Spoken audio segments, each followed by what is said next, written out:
Je ne pensais pas que ça pouvait me suivre. Pas jusqu'ici. Pas chez moi. Quand j'ai fermé la porte ce soir-là, il y a eu ce bruit sec, un son banal. Un son que j'avais entendu des centaines de fois. Et pourtant, cette fois, il a résonné différemment. Comme s'il marquait quelque chose. Une limite. Un passage. Comme si en fermant cette porte, je venais d'enfermer quelque chose avec moi. Je suis resté immobile quelques secondes, la main encore sur la poignée, sans bouger, sans respirer vraiment. Puis j'ai relâché, lentement, et j'ai avancé dans la pièce. Chaque pas semblait plus lourd que d'habitude, comme si l'air lui-même résistait. Je voyais le canapé devant moi, toujours à la même place, toujours identique. Rien n'avait changé, et pourtant, tout était différent. Parce que le silence, ce n'était plus un silence normal, c'était un silence dense, un silence plein, un silence qui ne laissait pas de place pour autre chose. Je me suis assis, très lentement, comme si un mouvement trop rapide pouvait déclencher quelque chose. Le tissu du canapé a légèrement craqué sous mon poids, un bruit discret, mais suffisant pour briser ce calme artificiel. Et à cet instant, j'ai ressenti quelque chose. Pas un son, pas un mouvement, une présence. Je ne pourrais pas l'expliquer autrement. Comme si quelque chose était déjà là. Avant moi, je me suis penché légèrement, mes coudes sur mes genoux, mes mains jointes, et j'ai regardé le sol, fixement, trop longtemps, comme si mon regard pouvait révéler quelque chose. Mais il n'y avait rien, rien du tout, seulement le tapis, immobile, silencieux, normal. Et pourtant, cette sensation ne disparaissait pas. Elle devenait même plus forte, plus précise, plus proche. Je pouvais presque la situer, juste sous moi, exactement sous moi. Alors j'ai essayé de respirer, lentement, contrôlé, mais mon corps ne suivait plus, parce qu'il avait déjà compris, avant moi. Il savait, alors j'ai attendu, sans bouger, sans détourner le regard. Et c'est là que ça a commencé, pas brusquement, pas violemment, quelque chose de presque imperceptible, le tapis, très légèrement, a bougé, pas assez pour être évident, mais trop pour être ignoré, comme une vague, très lente, très contrôlée, qui passait en dessous. Je me suis figé, complètement. Même mes mains ont cessé de bouger, même ma respiration, parce que cette fois, il n'y avait plus de doute.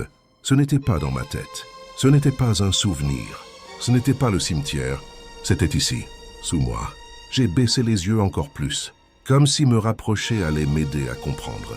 Et j'ai vu, pas une forme, pas une silhouette, mais un déplacement, quelque chose qui glissait sous la surface, avec une lenteur presque consciente, comme si ça prenait son temps, comme si ça savait que je regardais, et que ça n'avait pas besoin de se cacher. Alors je n'ai pas bougé, parce que bouger, c'était peut-être attirer son attention. Et rester immobile, c'était peut-être survivre un peu plus longtemps. Le mouvement s'est arrêté, juste sous moi, exactement sous moi. Et dans ce silence total, j'ai compris, les traces dans le cimetière. Elles ne sortaient pas, elles cherchaient, elles suivaient, elles trouvaient. Et maintenant, c'était moi. Je me suis levé, trop vite, sans réfléchir. Le canapé a glissé légèrement derrière moi, le bois a craqué. Un son sec. Et immédiatement, tout s'est figé. Même le sol, même l'air. Comme si quelque chose venait d'écouter. Puis, une réponse. Le tapis s'est soulevé. À peine. Mais cette fois, c'était clair. Net. Indiscutable. Quelque chose était là, sous la surface. Et ça réagissait. À moi. À mes mouvements. À ma présence. Je me suis reculé. Très lentement. Un pas, puis un autre, sans jamais quitter le sol des yeux, parce que je savais que si je perdais sa position, je perdais tout contrôle. Et le pire, c'est que ça me suivait, pas rapidement, pas violemment, mais avec précision. Chaque fois que je reculais, ça avançait, toujours la même distance, toujours aligné, comme une ombre.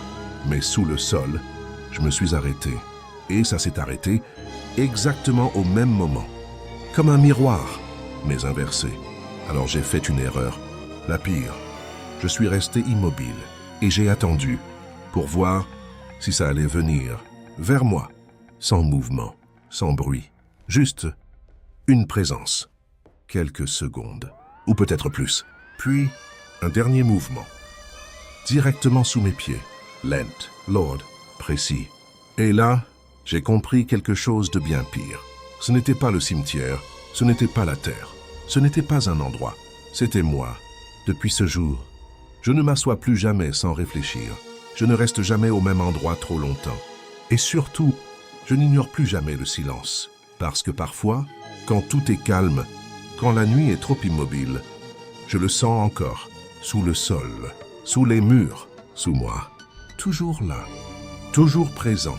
Mais le pire, ce n'est pas qu'il bouge, ce n'est pas qu'il se rapproche, c'est qu'il ne cherche plus. Il sait. Et si vous êtes en train d'écouter ça, dans le silence, sans bruit autour de vous, alors peut-être que vous devriez regarder, pas autour, pas derrière, mais en dessous, parce que certaines choses ne restent jamais enterrées. Elles attendent, elles apprennent, et parfois, elles vous suivent jusque chez vous.